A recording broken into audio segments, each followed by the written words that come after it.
Seorang pria dilahirkan ke dunia. Sejak kecil, sejak bayi, dia telah mempunyai kekuatan yang benar-benar di luar dugaan. Dia bahkan menjadi orang nomor satu yang pernah ada dan tidak terkalahkan sama sekali. Bakatnya benar-benar telah mencapai langit dan dia benar-benar menjadi orang yang sangat tangguh sekali. Gimanakah kisah lengkapnya? Langsung saja kita masuk ke ceritanya. Di awal cerita, kita pun diperlihatkan dengan kelahiran kembali seorang pria, tepatnya di domain Ancient Immortal keluarga Jun. Di sana dengan apa yang terjadi ini, seketika saja seakan-akan naga besar langsung mendatangi kediaman tempat itu. Di istana surgawi, seorang pak tua kini sangat senang karena cucunya akan segera menjadi yang terhebat. Dia bernama Jun Zantian. Jun pun kini dikabarkan oleh anak buahnya jika pada saat ini nyonya telah melahirkan dan itu adalah laki-laki.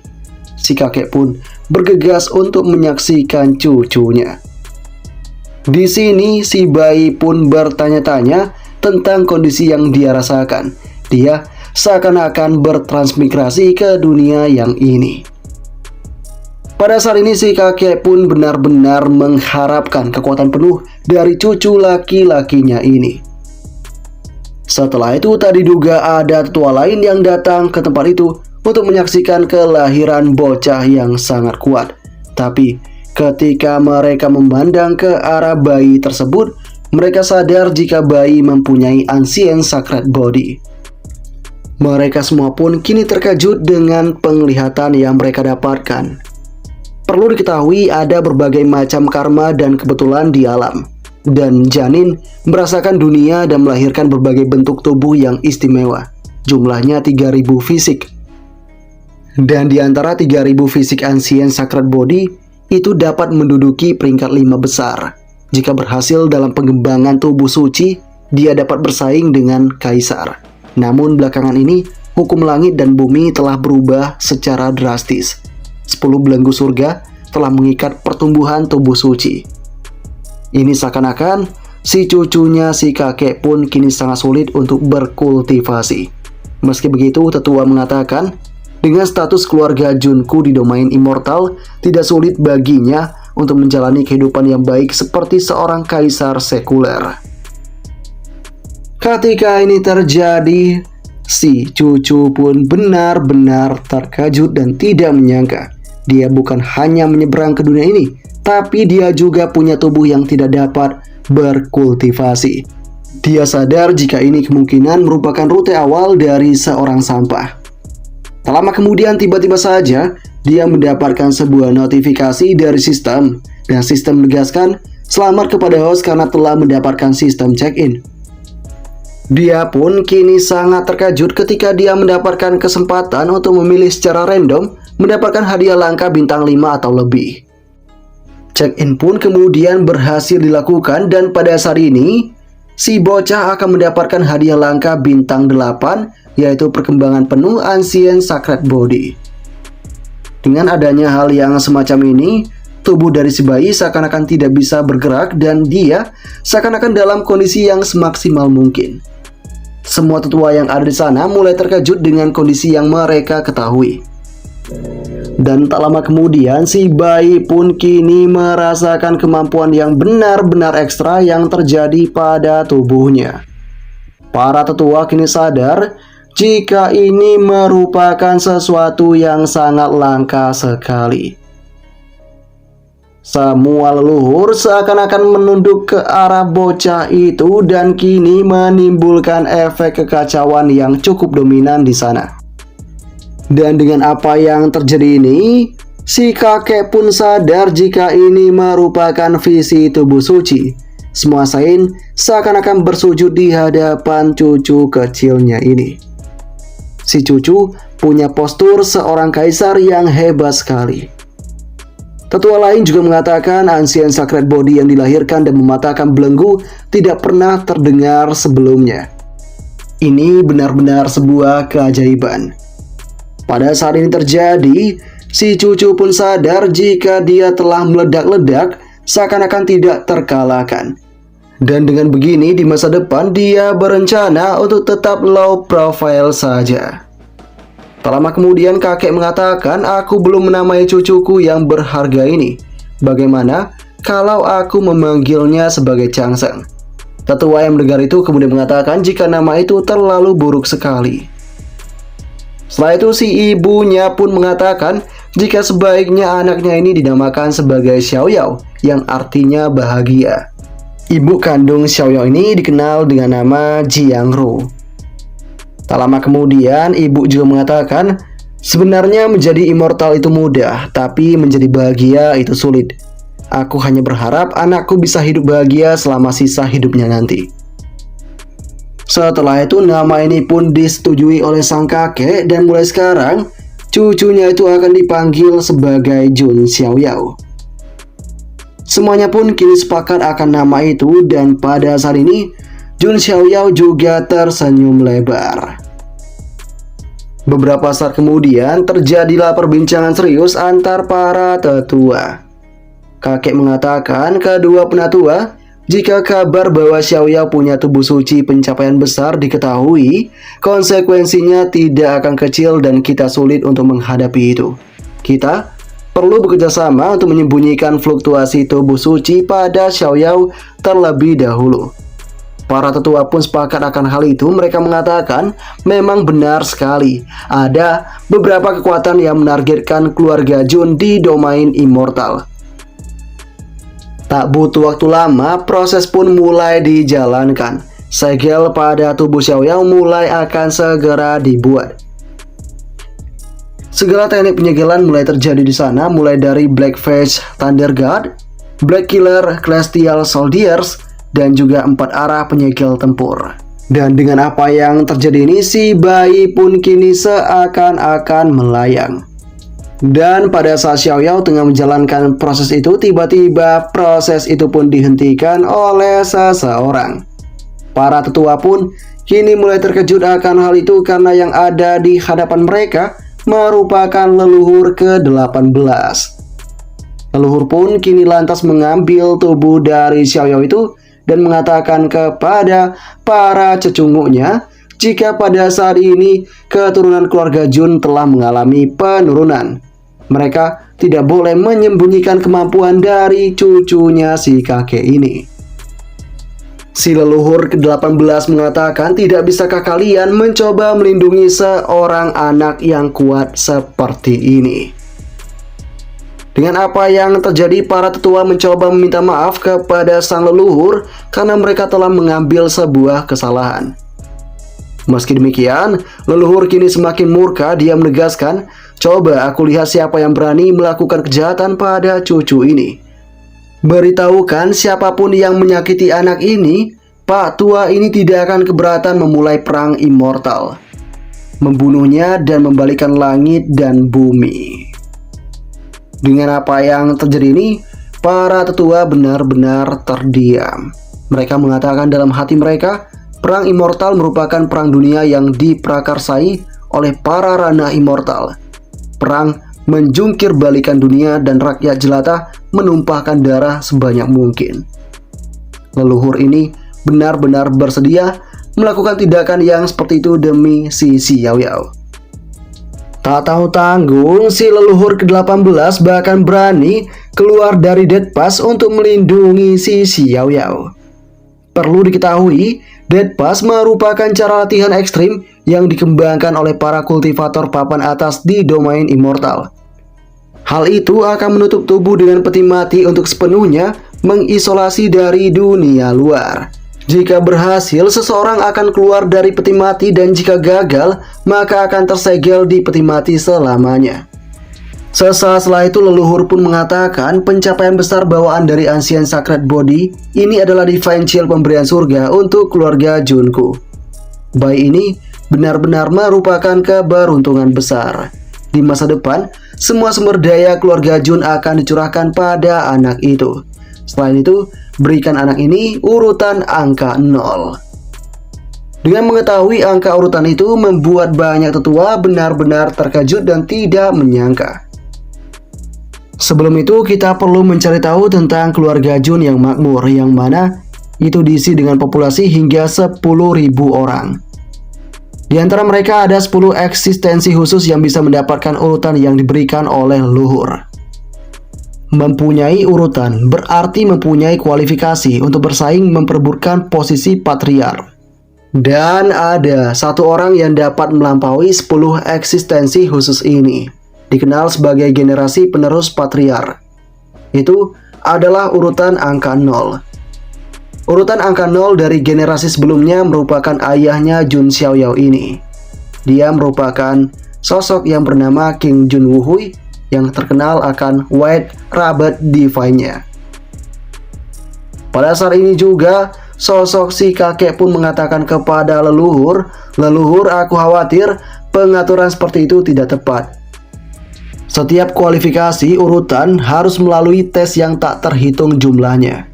Anak ini lahir dengan urutan 0. Bagaimana mungkin ini bisa meyakinkan publik?" Ketika ini terjadi, leluhur pun menegaskan, jika mereka menolak menerimanya, biarkan mereka datang dan mengambilnya di masa depan. Mereka akan melihat kemampuan yang sebenarnya dari si Xiaoyao. Tak cuma itu, leluhur juga tidak peduli dengan perkataan dari siapapun. Di sini, Xiaoyao pun cukup terkejut karena lelaki tua ini baru saja memberikan sebuah keadaan yang tak terduga. Ya, Xiaoyao pada saat ini berhasil mendapatkan keistimewaan. Tak lama kemudian, Xiaoyao mendapatkan notifikasi dari sistem jika mengatakan kalau lokasi check-in telah disegarkan. Silakan check-in di Monumen Kuno Teiyu. Mengetahui hal itu membuat Xiaoyao akan segera pergi ke tempat itu. 3 tahun pun berlalu dan pada saat ini putra keberuntungan keluarga Jun yang mengejutkan leluhur ke-18 telah resmi berusia 3 tahun.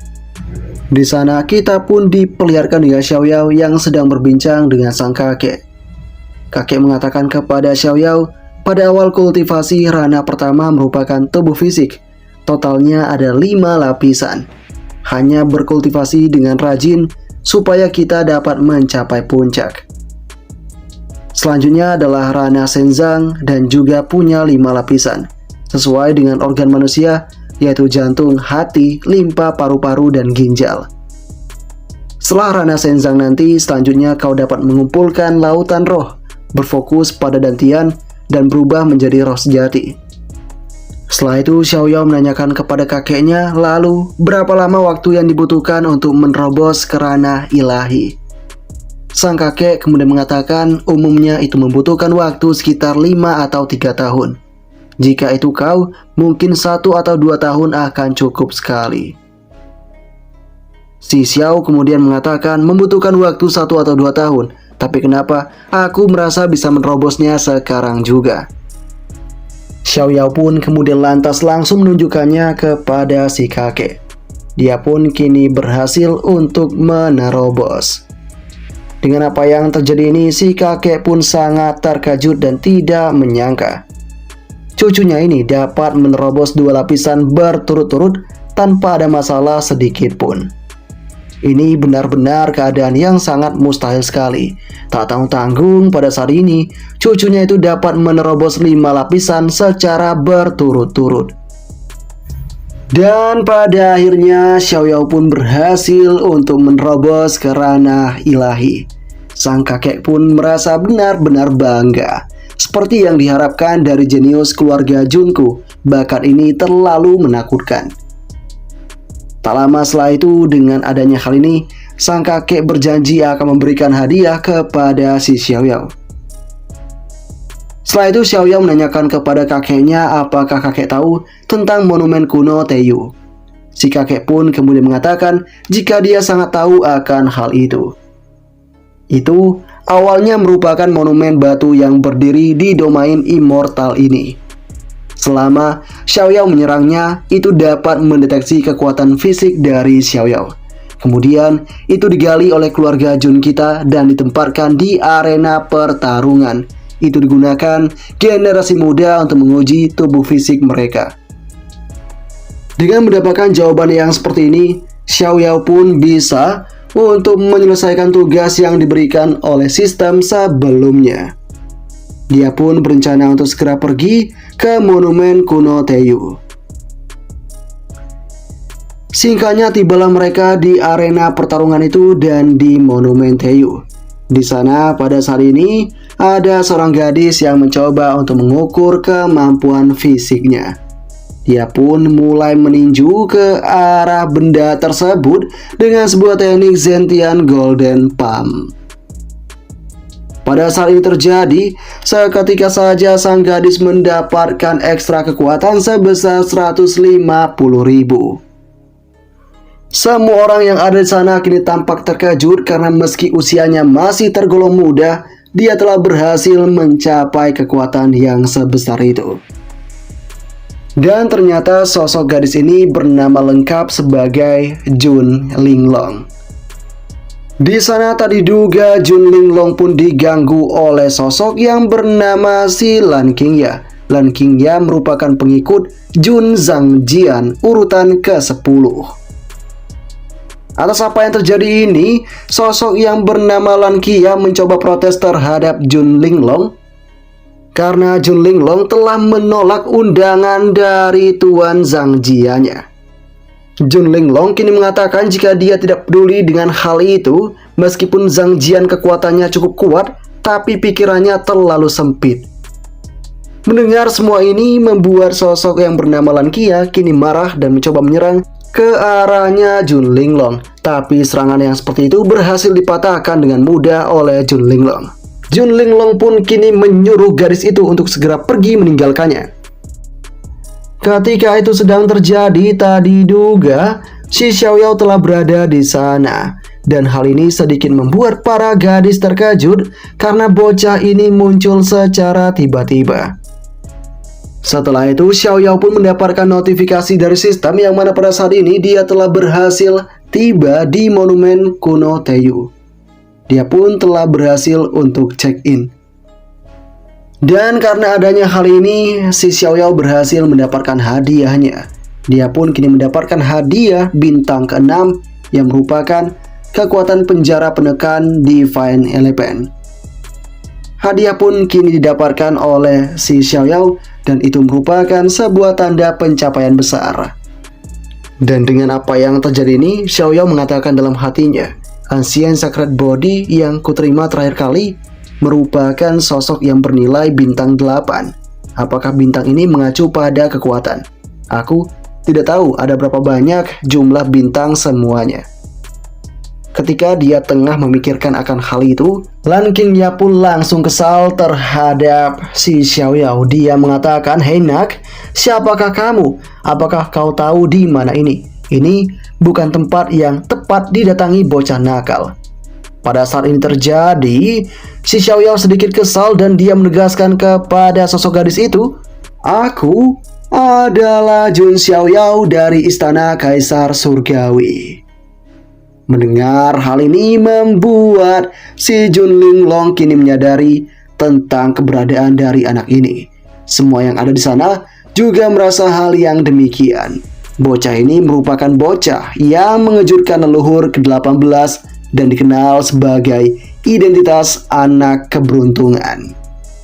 Semuanya pun kini tampak gelisah dan ketika ini terjadi, si Lan Qingya tidak mengetahui itu sehingga tanpa pikir panjang Jun Linglong lantas langsung menekukkan kepala dari si Lan Qingya ke tanah untuk memberikan penghormatan kepada anak keberuntungan. Semuanya pun kini benar-benar menghormati si Jun Xiaoyao di tempat itu. Jun Xiaoyao benar-benar menjadi sangat istimewa. Ketika ini terjadi, sosok yang bernama Lan Qingya juga meminta maaf dengan penuh karena sebelumnya telah berlaku tidak sopan. Tak lama kemudian, Xiaoyao pun mulai fokus untuk memandang monumen kuno Teiyu yang dapat menguji kekuatan tubuh fisik. Dia pun kini akan segera mencobanya. Dia mengeluarkan teknik jenis gajah yang bermacam-macam.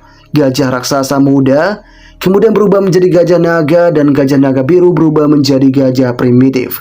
Gajah primitif kuat berubah menjadi Divine Eleven. Dia pun kini mulai mempraktekkan teknik tersebut dan dikenal sebagai kekuatan penjara penekan Divine Eleven. Teknik yang benar-benar mencekam itu membuat suasana semakin tidak karuan.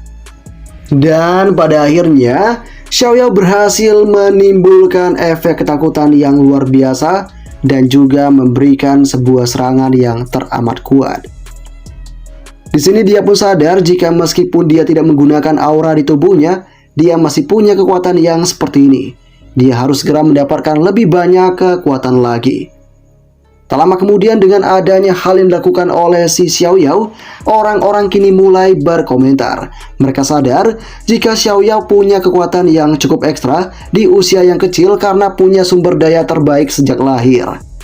Meski demikian, ada sebagian orang yang berpendapat jika kekuatan yang dimiliki oleh Xiaoyao masih normal dan masih dalam batas wajar, sehingga Xiaoyao tidak layak untuk disebut sebagai identitas anak keberuntungan.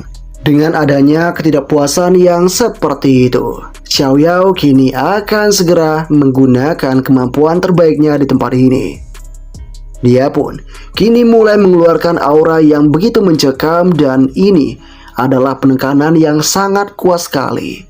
Semua orang mulai tampak ketakutan di tempat itu. Lan Qingya bahkan menyadari aura skuad ini bahkan tidak pernah dirasakan oleh dirinya ketika berhadapan dengan Tuan Muda Zanjian. Aura ini benar-benar punya rasa penindasan yang begitu mengerikan. Xiaoyao kini menegaskan kepada semuanya, karena menurut kalian itu tadi tidak cukup. Kalau begitu, aku akan tunjukkan pada kalian seluruh kekuatanku. Xiaoyao kini langsung meninju dengan kemampuannya, sehingga hal ini membuat kakek pun sangat bangga.